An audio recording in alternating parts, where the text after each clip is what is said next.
In this video, I'm going to show you how to download ThinkorSwim desktop.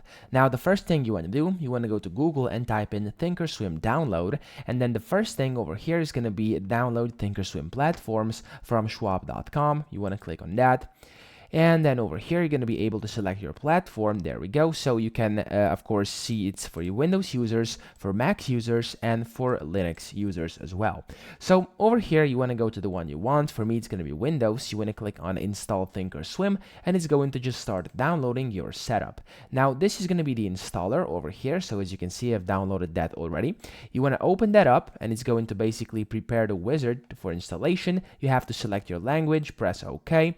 Then you have to click next to basically get into setup. You have to select a few things over here. You want to click next again. You want to acknowledge this, next, and then over here you have to select if you want to create shortcuts on your desktop or if you want to start menu integration. Again, you do next, and then here if you want to perform the application registration, you can do that too. And there's going to be a bunch of things over here, so it's going to be a few things. And then of course, after you're done with that, you want to simply click on the install button, which as you can see right now, it's giving me an error because I already have ThinkorSwim installed. So if I show you over here, there it is, it's over here, I have it installed already. So that's why it's giving me an error. But of course, for you, it's going to just start installing, and then when that's done, you are ready to go. So that's pretty much it. I hope this video helped you out. If it did, please subscribe to the channel and help me out as well.